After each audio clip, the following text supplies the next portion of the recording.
Assalamualaikum warahmatullahi wabarakatuh.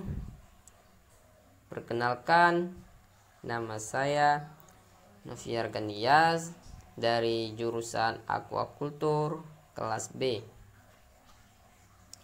Nah, teman-teman, di sini kita akan membahas tentang yang namanya respirasi. Sebelumnya, teman-teman tahu nggak apa itu respirasi dan bagaimana proses terjadinya respirasi pada Pisces? Jadi, respirasi adalah suatu proses pemasukan oksigen atau O2 dan pengeluaran karbon dioksida atau CO2, di mana di sini ada suatu proses pertukaran antara oksigen dan karbon dioksida. Oksigen akan masuk ke dalam tubuh, sedangkan karbon dioksida akan keluar dari tubuh. Tujuan dari proses ini yaitu untuk oksidasi makanan, teman-teman. Nah, teman-teman, sebelum masuk ke pembahasan mengenai respirasi pada Pisces atau ikan, teman-teman harus tahu dulu nih, apa sih itu Pisces? Jadi, Pisces itu adalah ikan yang merupakan hewan vertebrata atau bertulang belakang. Dia bernafas menggunakan insang, teman-teman. Berbeda dengan ikan lumba-lumba yang bernafas dengan paru-paru. Nah, mengapa? Karena lumba-lumba merupakan hewan mamalia.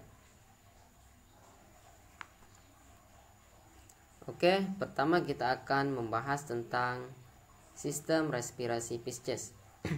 Nah, di sini insang pada ikan ditutupi oleh operkulum. Kemudian terdapat labirin yang berfungsi untuk menyimpan cadangan O2 agar ikan tahan pada kondisi kekurangan O2.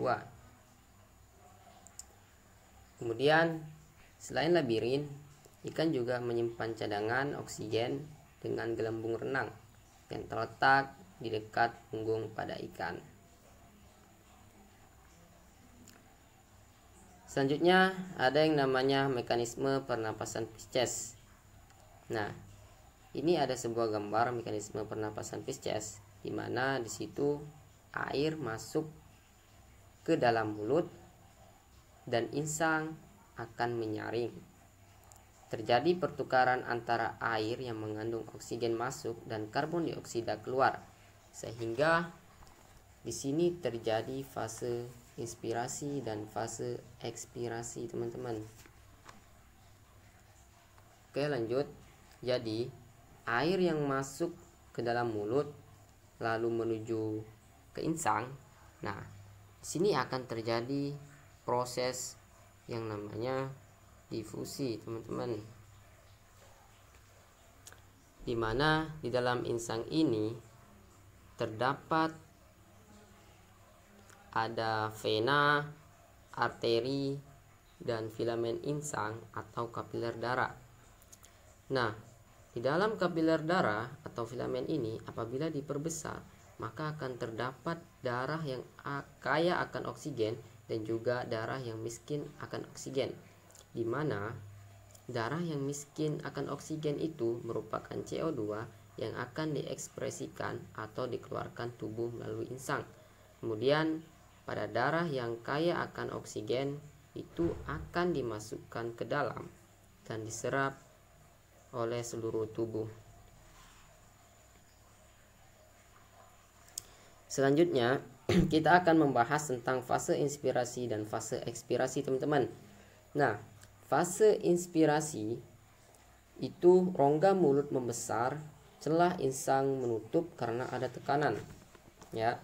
Sedangkan pada fase ekspirasi, rongga mulut menutup dan celah insang membuka.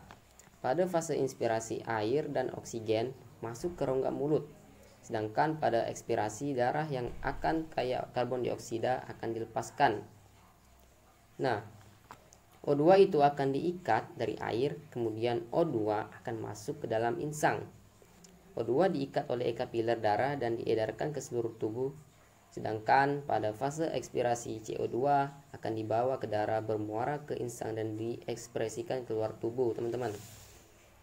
Oke, di sini ada suatu gambar dari fase inspirasi dan fase ekspirasi pada Pisces. Nah, di sini bisa dilihat bahwa terjadi perubahan kontraksi dan relaksasi antara mulut dengan penutup operculum yang berisi insang, di mana pada fase inspirasi itu membuka sedangkan operculumnya menutup untuk mengurangi tekanan sehingga oksigen bisa masuk ke dalam tubuh teman-teman. Sedangkan pada saat dia ekstrasi atau pada saat dia berelaksasi, operculumnya akan membuka dan mulutnya akan menutup sehingga karbon dioksida itu bisa keluar dari tubuh. Sekian, itu saja yang bisa saya sampaikan atau jelaskan. Sekian, terima kasih. Wassalamualaikum.